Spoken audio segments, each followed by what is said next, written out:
Hey, I'm pulled over to the side right here. Hello and welcome to another weekend of Black and Blue Garage. Today, I am going to attempt to make a fan shroud for this radiator that I got from my friend Colin. I bought a 16-inch fan for this radiator, which I'm mounting on the back of the truck somehow. The Chevy 5.3 engines are supposed to have around 2,000 CFM to efficiently regulate the temperature of the coolant in the system. This fan is rated at 3,000 CFM, so it should do a good enough job.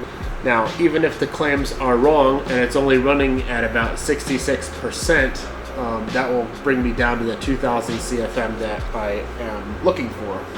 This radiator is about 28 by 21 inches, I think, but it doesn't really matter. It's going to hold a lot of coolant. I'm planning on mounting this later with some of these tabs that I bought, 1/8 inch thick with a 1/2 inch hole, 3/8 inch holes. These are just some Amazon tabs that I bought for really cheap that are 1/8 inch thick. And that'll hold it to the rear cage with these rubber bushing type mounts to reduce any kind of vibration that this will have while I'm bouncing around. I got a bunch of hardware from Ace Hardware, and that is going to be to mount the fan to my shroud and mount the shroud to the radiator and mount the radiator to the cage. Normally you would want your fan to be between the radiator and the engine so that it can pull air through the radiator while you're driving forward and circulate the air in the engine bay so that it can cool the coolant and also cool the engine at the same time. In this case, because the radiator is going to be mounted in the back, it's going to face the opposite direction, and because I want the air to flow out of the front of the radiator, which would be air flowing toward the back of the truck, and because on the other side of this I'll have a battery and a fuel tank, I'll be mounting the fan on the opposite side so that I can pull air through. For material to use for the fan shroud itself, which is really just going to be kind of like a flat thing with a hole in it and a couple of mounting points, I have this street sign. This one's got bullet holes in it and it's dented up, and I'll have to hit it with a hammer to get it to be flat.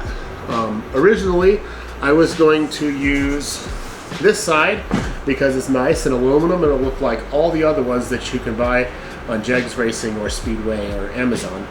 But then I was kind of looking at this side, and this side actually has the yellow paint that they use that's reflective.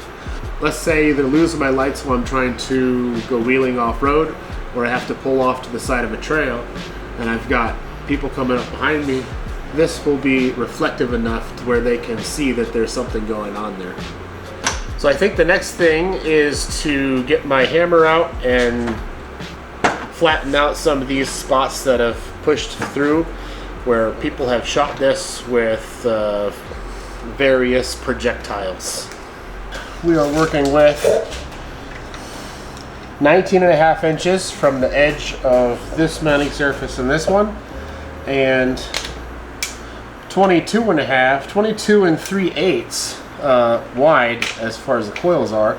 But since I want it to come out just a wee bit, we're going to say that's 22 inches and 3/4.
Alright, well that's how you make a fan shroud out of an old street sign. Hopefully it doesn't clash too much with the black and blue paint and will act as kind of a reflective, warning for, hey, I'm pulled over to the side right here.